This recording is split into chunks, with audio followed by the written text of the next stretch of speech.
So I don't know if you guys struggle with this as well, and I think a lot of people that have a lot of stuff on their plate and are going to high stressful jobs or have kids, all of these things, it kind of we kind of deal with the same experience. This is my thoughts on it.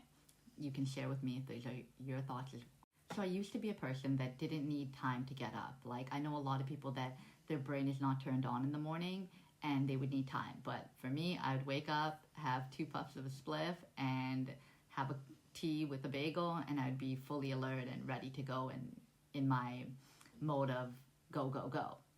But now that I don't do those things and I've cut out caffeine again, I realize that no matter if I go to bed early, I still need time to wake up in the morning. So now I am that type of person that needs time to wake up in the morning and my brain is foggy and all these thoughts are coming in from the dreams of last night to what I'm going to do for the day to, oh my God, this is all overwhelming, all these things I have to do right now. And I find that that's when a lot of people's anxiety hits because they're in a rush to get everything done that they need to get done. And what I realize is that that's when we can lose our faith, is that when we feel this. So that's when fear starts to creep in. That's when our lack of surrender, that's when our wanting to control everything. Like everything starts playing a factor because our brain is not turned on. We don't feel peace and calmness in the morning. All we feel is that overwhelmment. And then we're like, oh my God, is every day going to constantly be like this? But in those moments, if you can take 5 minutes, we have to tell ourselves, it's okay, go slowly. You have to get things done, but just go slowly as you're doing it. It's like in the mornings, I have to get my kid ready for school, make his breakfast, make his lunch, all of these things.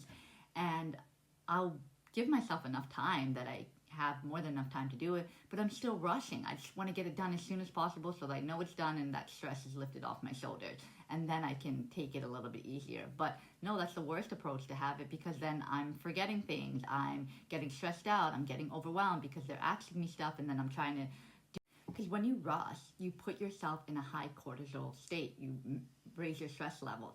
And then because you're like kind of in fight or flight mode and you're getting this adrenaline rush from being in stress mode, when you go outside now you're in a different environment and all of a sudden you're feeling all these body symptoms because either upset stomach, either lightheaded, either shallow breath, all of these things because you brought that stress level so high, so now you're not feeling good.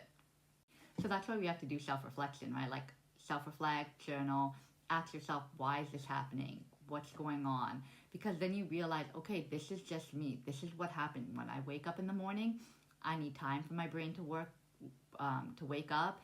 And I don't really have that time to just lay in bed and let it wake up on its own. I have to get up and do things for the kids.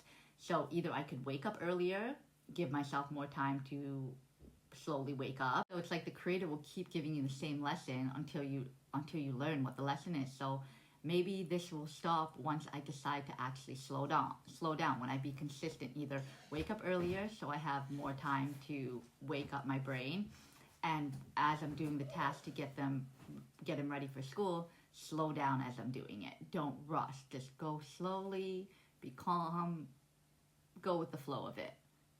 So when you know you're feeling some sort of overwhelmment, then get to the root of it. Find out what that trigger is, why you're feeling like this. Is it this, this, this?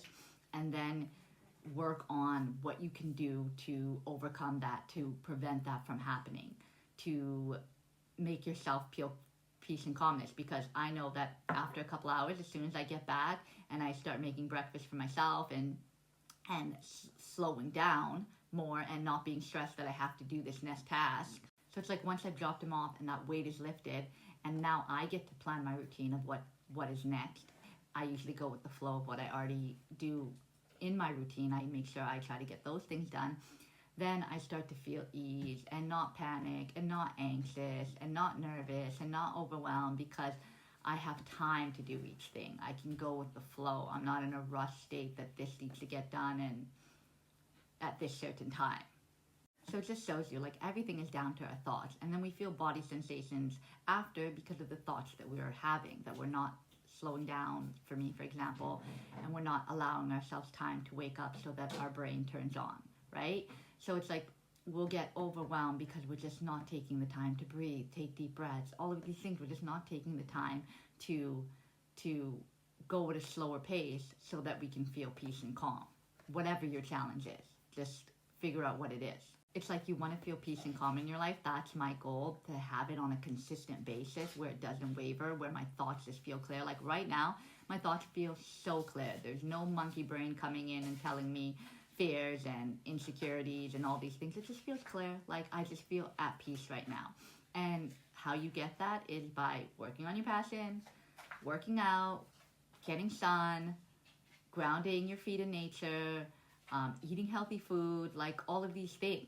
Like, you know, when your thoughts are not clear is when you're overthinking mindset, thinking of everything, random things to what I said, fears and all these things. And versus when you're calm, you're really, thank you, baby, you're really in the present moment. So it's like there's a difference, you know, and you can actually pay attention to people. Whereas when you're not in a clear mindset, you can't even hear what the person in front of you is saying because you're just overthinking and, yeah, just overthinking. So I know my biggest problem that I still haven't got a hold on is overthinking every little thing.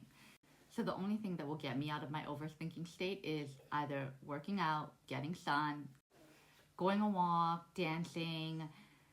Just as your body's moving and you feel exhausted after, where you're like, okay, I need to sit down, that's when your mind gets tired too, and it starts to feel a sense of peace and your monkey brain is not going off. Or journaling, writing out exactly what you feel, why you feel like this, and and then you'll get thoughts on answers to those questions. So, or you'll get so tired from writing over and over what you're feeling, or you'll like get tired just from ranting it out, expressing it, whether it takes up 2, 3, 4 pages, you'll get it all out of your system and you're like, okay, I feel relieved. You'll usually get clarification as well as you write it out, but you'll just feel relieved because now it's not just all festering in your head. You got it out of your system. You purged it out, basically. I'm not saying it won't come back again, but at least for that moment you purged it out and your mind is calm now. And it should be calm for the rest of the day unless something triggers you.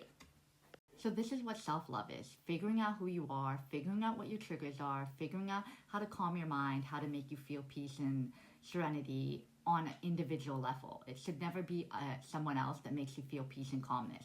You should already feel peace and calmness within, that when you're with that person, you both feel peace and calmness and add value to each other's lives.